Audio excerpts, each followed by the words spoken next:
welcome to Would I Lie to You, the show with a fondness for fibs. On David Mitchell's team tonight, the host of the Radio 1 breakfast show. Yes, the Noel Edmonds of our time. It's Nick Grimshaw. And the star of Ask Rhod Gilbert, Rhod Gilbert's work experience, and the Rhod Gilbert radio show. Anyone? It's Rhod Gilbert. And on Lee Mack's team tonight, a TV presenter who has hosted Crufts on 3 occasions, which in dog years is almost a lifetime. It's Clare Balding. And a comedian who left a New York performing arts school with a degree in musical theatre. A fantastic achievement, but he doesn't want to make a song and dance of it. It's the star of Catastrophe, Rob Delaney. And so we'll begin with round 1, Home Truths, where our panellists each read out a statement from the card in front of them. Now, to make things harder, they've never seen the card before. They've no idea what they'll be faced with. It's up to the opposing team to sort the fact from the fiction, and Rhod is first up tonight. One Friday after school, I swapped our family cat for a Scotch egg and a Smurf. When my mum found out on Monday morning, she made me swap them back. Right. Well, when was this, first of all? How old were you? 13. But more important than how old was he or anything to do with him, the cat. What? I mean, seriously, we're very concerned about the cat. I am. I'm a bit more concerned about the Smurf, if I'm going to be I'm most concerned, the Scotch egg, you just... What was your logic? Would you hide it under your bed for a whole weekend? Why don't you three have a little chat, and when you worked out collectively what you're most concerned about, come back to me. Can I start? Please do. Okay. What was the cat called? What kind of cat? What colour, please? The cat was called Snowdrop, and as the name implies, it was tortoiseshell. Who did you swap with? Should I name him? I don't know, unless he's in prison at the moment and he's... I don't know, I haven't seen him for a long time. It was a kid who lived on an estate nearby. Just give us his first name. Lee. Just with the Scotch egg, you wanted the Scotch egg. You wanted the Scotch egg so badly that you traded a living mammal for it, and then you just put it under your bed for 48 hours? To be fair, trading a Scotch egg for a living mammal is exactly what's necessary in the manufacture process of a Scotch egg. You start off... People have decided they have live pigs, but they don't like the live pigs enough. What they want is no pigs, but Scotch eggs. Right. Why did you want the Scotch egg? I presume for the obvious, that you like them and you wanted to eat it. Yes. Why didn't you just eat it there and then? Why didn't I just eat...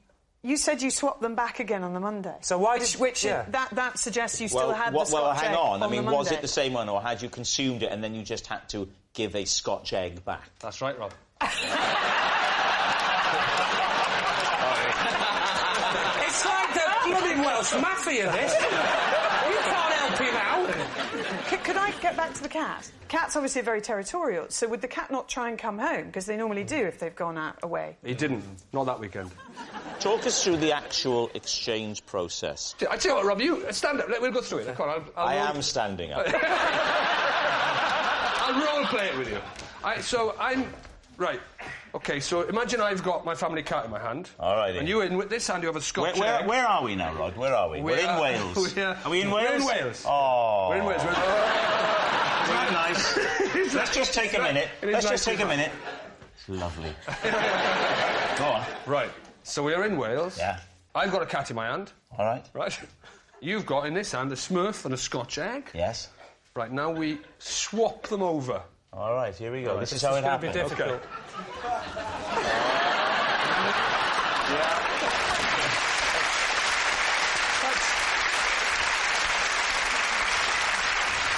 And that, my lord, is the mechanics of the exchange. Wow. You can put the cat down now. Gently, Rob, gently, yes. So what do you think, Lee? Does this sound truthful to you? I don't think he's shown any affection for Snowdrop, and on that basis alone, I think it can't be true. Well, weirdly, the exact same reason, I think it is true, because I know him to be heartless. I can show you some affection. What do you want to know about Snowdrop? I can show affection with Snowdrop. All right, how would you stroke him? Her. Nah, got ya. that you have changed the sex of that cat at least 3 times. I promise you. You have. I don't think vets should agree to do that.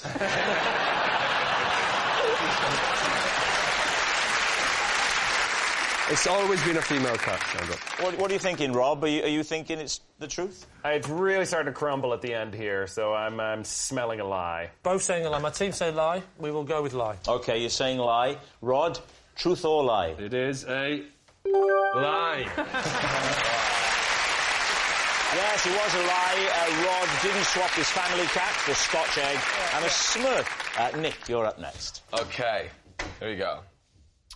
I once called a friend in New York and asked her to call the police in London because I thought there was a burglar at my house in London. Lee? Where were you when you made the call?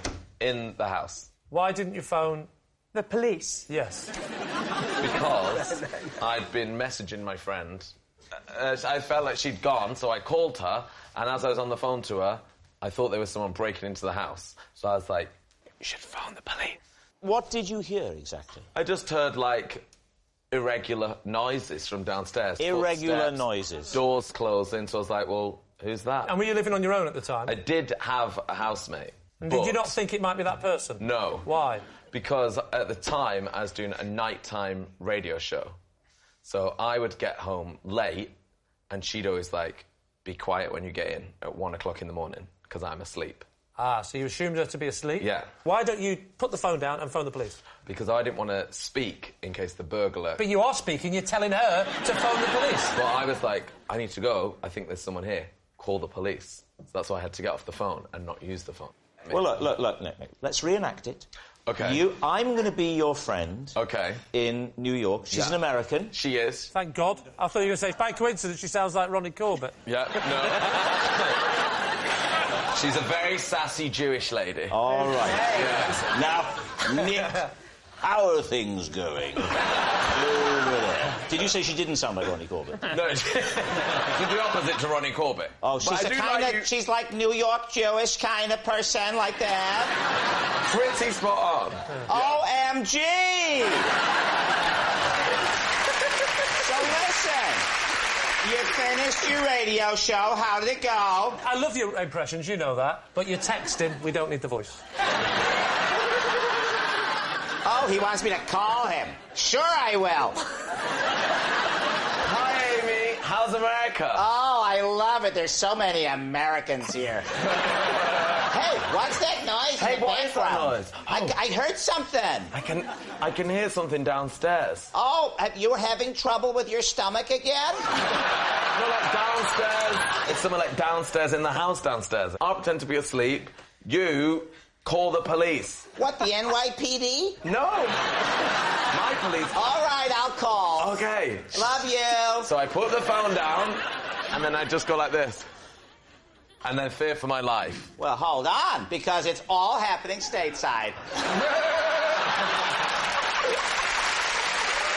Well, I mean, we can go on like this all night. So then what happened there? So go on, talk us through the rest of the story. So then she makes the call. Yeah. So that's like, call the police, because there's not the 999 number, there's like the police round the corner, you know, the local police. She went and logged on and looked for your local police station. Yeah. Why didn't you you don't phone... have to log on. Why didn't you phone 999? Listen, Sunbeam, you do on my Atari. So she called the police. Yeah. And then it turned out that it wasn't an intruder at all. How did you find that out? I found that out when my flatmate burst in. What's she bursting into your room for at night? Because she had been on the wine. So the bang, bang, bang noises were her, like, looking for wine or something, I don't know. And you said... What? I said, oh, my God. Hypocrite. I said I thought I was going to be killed by the intruder. The police are coming. So then we were like, well, we need to call the police now. So you phoned me back in New York. Go on. No, I didn't phone you. You want me to cancel that?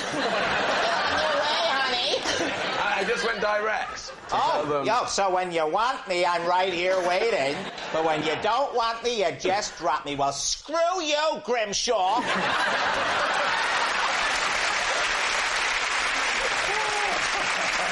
I'm not surprised Amy doesn't have any friends where she lives. What are you thinking, Lee? What do we think, Rob? I believe it. I believe this man. I've been taken for a ride. I like it. You're starting to sound more and more like Amy every day. So what are you thinking, Claire? I believe it. Well, I think it must be true, then. True, OK. Nick, truth or lie? It is true.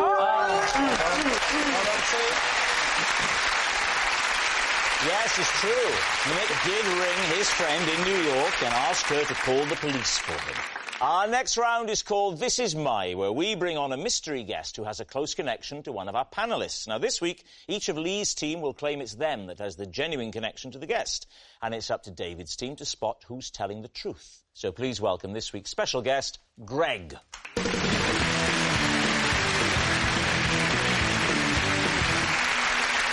So, Claire, what is Greg to you?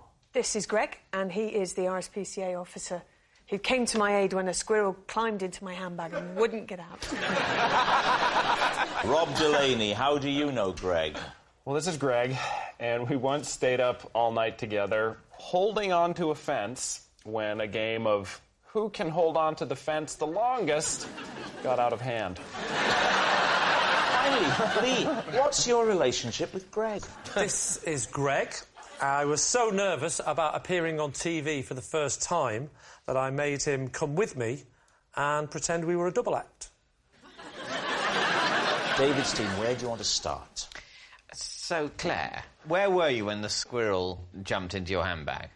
I was filming in Devon for Country File, and I was doing one of those links, you know, when you walk along the cliff top, essentially, and I'd left my bag under a tree, and sometimes there are little sweeties left in it, and I assume that is why the squirrel got in it. Yeah. You know when you get those selection chocolates and there's some, the topics that nobody likes? I think I'd left, except unless you're a squirrel. Yeah. In which case, Well, it's the one thing they say about squirrels, they're not fussy when it comes to Quality Street. So as you approached the bag, what did you see? How were you alerted to It was moving. And what did you do then? Did you continue to approach? Yeah, I thought there's something in my bag. And then when I got close, I thought it'll jump out because I'm near to it, but it wouldn't. Yeah. So you're approaching the bag, Claire. Bag is it's moving about. You know there's a squirrel. You continue to approach. Yes. What happens then? The squirrel's doing its thing. And Continues to rummage. Going through my diary. My Helping phone... yourself to a strawberry cream. Yeah. You know, I don't know why people are so fussy. The cameraman said, don't touch it because you might get bitten. And he said, we'll call the RSPCA, they'll know what to do. Had you tried shaking? Had you tried tipping it upside down? No, because all I've seen women do that to get things out. No, not if you've got earrings in the bag as well, in the middle of a field in Devon. You're not going to do that. That's a great image of the squirrel wearing the earrings and reading the diary.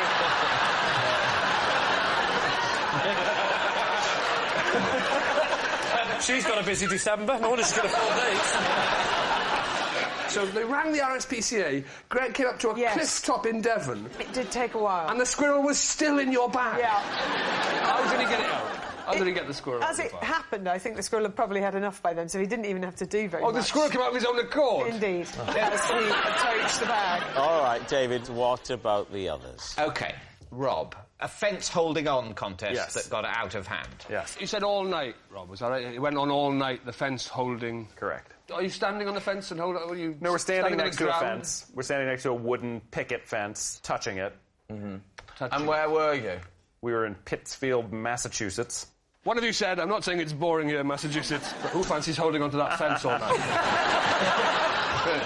Fair. There had just been a documentary that was sweeping the nation called Hands on a Hard Body, and it was about these people who could win a Toyota pickup truck if whoever held on to whoever touched it for the longest. So we had just seen this documentary, and we were very drunk. So we thought, we were like, wouldn't it be funny if we did this? And then we did it for 9 hours.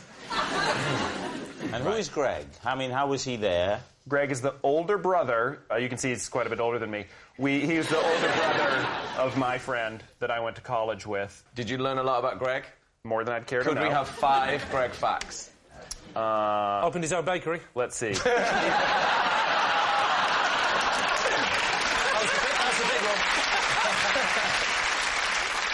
Who won? We agreed at 5 o'clock in the morning that we were both winners, and that as 5 a.m. approached... So you started this at what time? About 8 p.m. You started that at 8 p.m. That seems very early to start a fence-holding game. Yeah, it's quite early to go that strange. Yeah. Yeah. When did you started drinking? 4 or so in the afternoon. All right, maybe. OK, now what about Lee? OK, Lee. Just remind us of what it was that you said. This is Greg, and I was so nervous about my first TV appearance that I made him come along with me and pretend we were a double act. What was your first TV appearance? It was on a programme called Pump Television. What's that? It was a sort of magazine sort of type show. It was a bit funky and happening. It was like the One Show, but for people that are allowed out in the day. And what were you doing on the show? Just being interviewed. It was Reading Television, and I just won a competition for new comedians up in Edinburgh. What year was this? 1995. But you didn't win in Edinburgh till 1997. Oh, that's right. Sorry, I've completely messed up the story. I went on the show, Pump TV, to tell them that I could predict the future. You know, you said to us that you were a double act. What sort of a double act? So I rang up and said, oh, sorry, I'm actually... I do a bit of double act work as well. Can I bring my double act partner on as well? And they said, yeah, fine, what does your double act partner do? And without thinking, I said, he's a juggler. What happened when you got there? Did he have to get there and juggle? Well, this is the thing. There's another twist to this story, because obviously... Is the other twist to this story there's a complete lie? No, that... I don't think that'd be a twist. So he comes on the show, and I tell him fairly last minute, I think with maybe an hour or two's notice, oh, by the way, I may have told them that you were a juggler. So now he's panicking, isn't he? So what does he do? Because he thinks he's going to be asked to juggle on the show, and he can't juggle. Yeah. So he bandaged his arm up. And so thus he wasn't... If they said, can you juggle, he can say, I can't, I've hurt my arm. So all the way there in the car, you're not talking about why you're driving all those ways? We didn't drive together. I couldn't. He'd injured his arm juggling. No, that's not... that's not right, is he? No, I'm starting to think. No, I met him at the studio because he actually is from Reading. That's handy, isn't it? That was good. Was there any other guests on the TV show? I can't remember. I think there was a person who had a dog and the dog did something. Yeah. There was a bit of... It's amazing. Or maybe he actually didn't have a dog, but he just persuaded the dog to come on because he was nervous. All right, we need an answer. So, David's team. Is Greg Clare's squirrel saviour, Rob's fence feeler, or Lee's pretend partner? It's a pretty unappetising menu, isn't it? I don't believe Clare Baldy.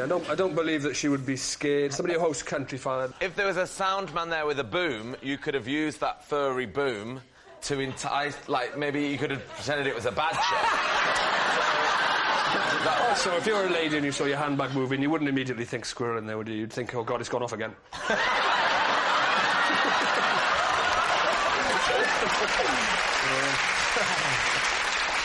What about Rob's story? There was a lot of detail with Rob's fence-holding story. I like Rob's. It could very well be true, but... I think so. Greg's hands were made for holding on to fences. So you think Rob... Rob, who do you think? I think because Lee so rarely sounds plausible, I think it'd be nice to give him a little go. I think that when Lee went on Pump TV in 1995 with an average viewing figure of 14, he was too nervous to go on his own. I do. Yeah, I think Rob. You're going to say Rob Delaney. That's what we're going for. Yeah. OK, so, Greg, would you please reveal your true identity? My name is Greg, and I pretended to be in a double act with Lee.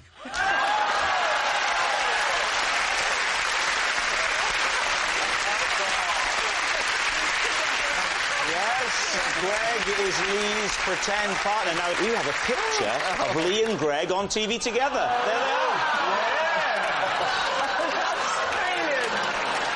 Look, I can see Greg in the picture. Taking you 9 series together. Who's the really skinny fella? Who's the 70-year-old man who's done it? I'll tell you what, David. Coming from you, that is rich. It was True, Greg. I was very thin. I was 9 stone, though. I was a skinny lad. Blimey. Good Lord. But we've made great advances in medicine, and he's here with us today. Thanks very much, Greg. Which brings us to our final round, Quickfire Lives, and we start with... It's David. The night before the bin men come, I go to bed wearing earmuffs. That way I'm spared their irritating early morning clank of trash. What day do the bin men come? Thursday morning. It's instantly believable because we know him to be grumpy and, intolerant and easily disturbed. Oh, hang on, can I have a go with the list? Why ear muffs and not just little in-ear thingies, I don't like things... in your ears. In there. I don't like to be, penetrated. What do your earmuffs look like, David? They're grey. Do they have, like, a nice plastic strap along the top? No, they're two single, separate muffs. Oh, actually, you put them on your ears, then put a Hoover on your mouth. Precisely. And then you have to block all the holes quickly. No, they have got a linking plasticity. Are your muffs fluffy? They have a... I would... I mean, yes, they're fluffy. What do you sleep in apart from the earmuffs? Nothing at all. So you're naked? Pyjamas. So sometimes your relatively new wife wakes up on a Thursday morning with your matching pyjamas and earmuffs. The earmuffs don't match the pyjamas. No, I know that, but... Does she secretly quite like you in the earmuffs? I mean, does she say you look very sweet? It's not become a problem in our relationship. I would have ended the sentence as, does she secretly quite like you? Because I get phone calls often from her going, I don't know how this can carry on. The earmuffs, the matching pyjamas... Now, when do the muffs go on? Because we get into bed at night, don't we? But we have several things to accomplish before we go to sleep. Yeah. Be it a quick look at an iPad or tablet, be it browsing a book, or be it celebrating a very special aspect of the marriage. That's broadcastable. What the actual your event proudest boast. So would you wait for the muffs to go on until all other business has been attended to? All other business has been attended to, be it a crossword or something even less broadcastable, has all happened before the muffs go on. The only thing I have not done, and I'm very particular about this, before I put the earmuffs on, is go to sleep. I find it very difficult to put them on whilst unconscious. But what if you've had a particularly exerting crossword, OK? The two of you have been going at this crossword for half an hour, 40 minutes, relentlessly. You finally finish the crossword. Let's say 14 down has been particularly tricky, and you fall back when, oh, my God, that was fantastic. Where are me muffs? Well, I don't know if it's just a thing in our relationship, but crosswords don't take us that long.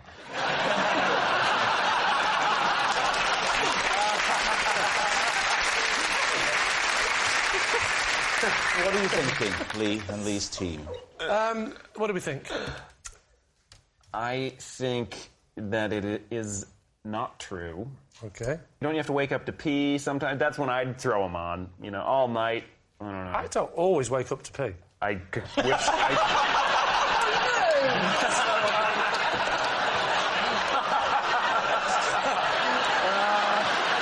So, you're saying it's... What do we think? Essentially, I think it's a well-told lie. You think it's a lie? OK, we'll say it's a lie. You're saying lie. OK, David, truth or lie? It is a lie. Yes, it's a lie. David doesn't wear earmuffs the night before the bin men come. Next. It's Lee. Because I can never remember the phonetic alphabet, I have invented one of my own, based on things I can see from my bedroom window. Now, I never forget it.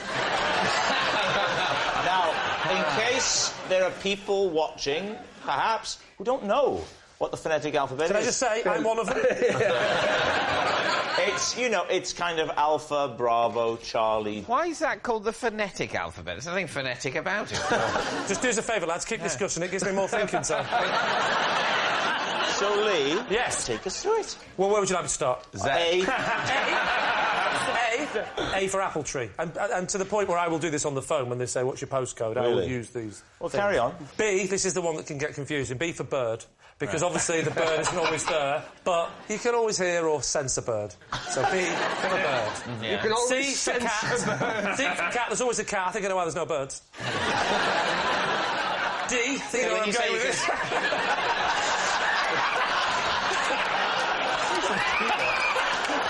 I'm surprised the cat's still there. I really am. Do you sometimes find there's no C when there's a D? Often I can say D, there'll definitely be no C and B. Yeah. Ever, you know. We don't need it all. What's H? H will be for hospital. What's V? V is for a word I'm not allowed to say on national television. But all I will say is the next door neighbour, she likes to sunbathe naked. Unless, this is a weird one, can't do C and V at the same time because she's got an allergy to cats. R. Oh, no, it's a shame, innit? R. Oh, I see.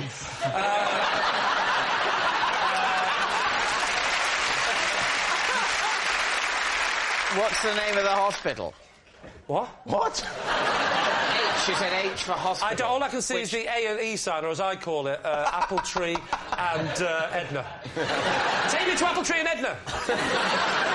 So you don't know the name of your nearest hospital? Not interested. I don't need to know the name of it. I'm afraid at that point, and only at that point, I cease to believe you. What otherwise seemed like I don't know the name of it, but I can certainly spell hospital for you.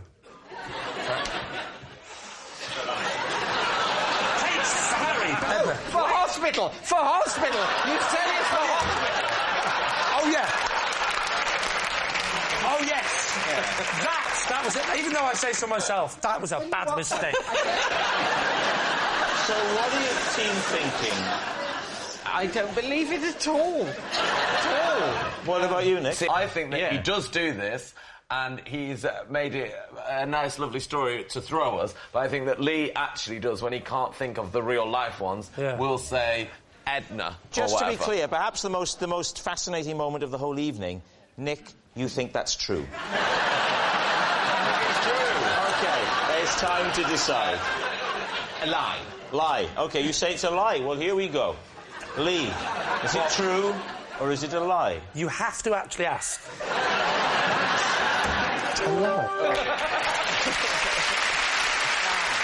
Yes, it was all a lie. Lee hasn't invented his own phonetic alphabet. And that noise signals time is up. It's the end of the show. And I can reveal that Lee's team have won by 4 points to 1. But it's not just a team game. My individual liar of the week this week is Rob Delaney. Yes, it's Rhod Delaney. All night long, the American has been lying through his perfectly aligned pearly white teeth. Good night.